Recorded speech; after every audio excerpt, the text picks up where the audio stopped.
It's 2004. I'm a 16-year-old who's just been expelled from high school at Form 2.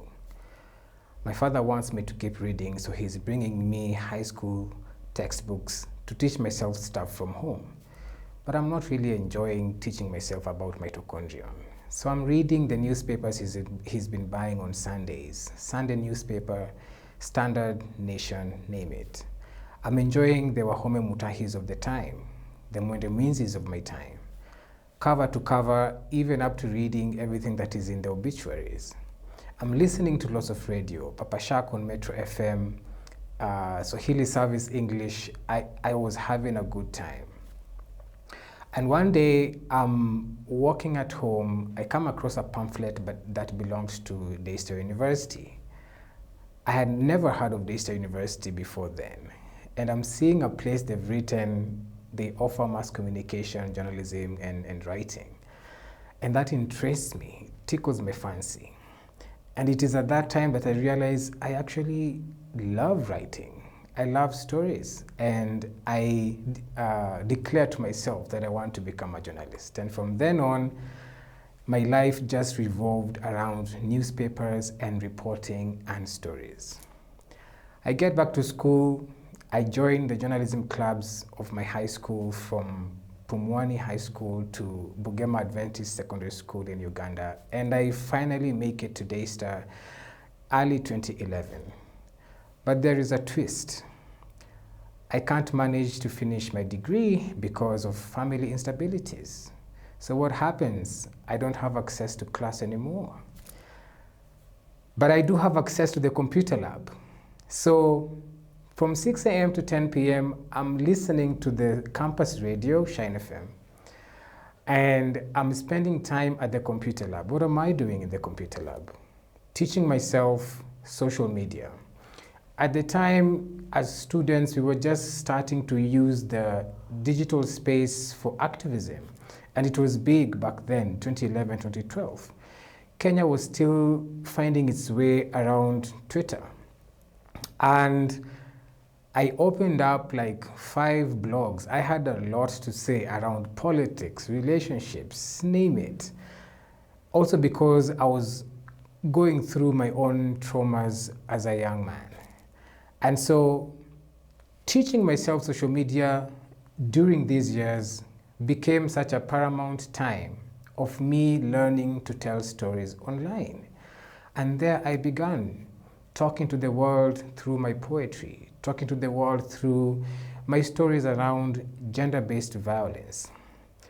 And as I grew through that, even to get into work in the later years, I realized that everything is about storytelling in this world. Now, telling stories online is not just a matter of getting there and being good at it first time.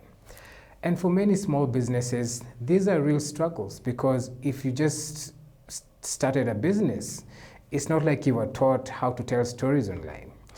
You are certainly following what you are told. It's important to have a digital page, a social media page, but you don't know how to tweet. You don't know how to make graphics for your Instagram.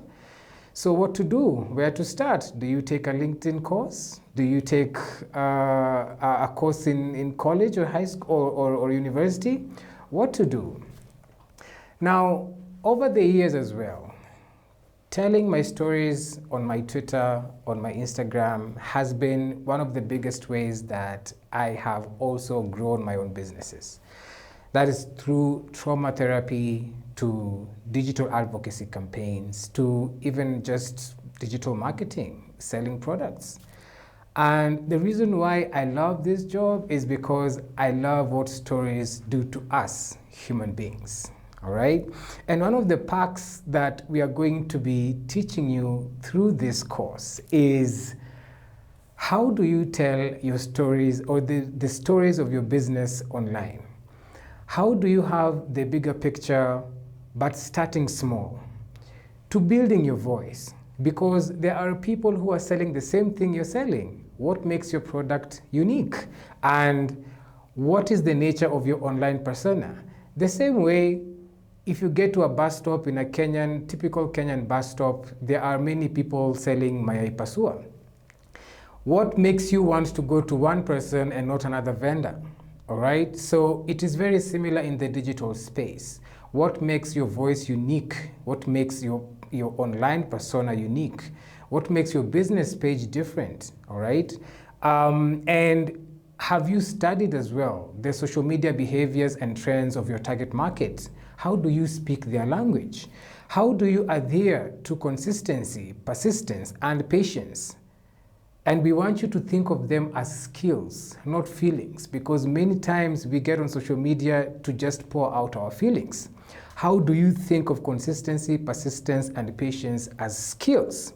All right? So we also want you to think of your engagement rate. Yeah, and that is defining your social media presence. How do you speak to your customers? How do you woo in your potential customers to start liking your page, engaging with your product or service? And this all leads to organized storytelling through to how to plan your content and building strategies and partnerships for your business. In essence, we are going to be teaching you how to think simple, think with style.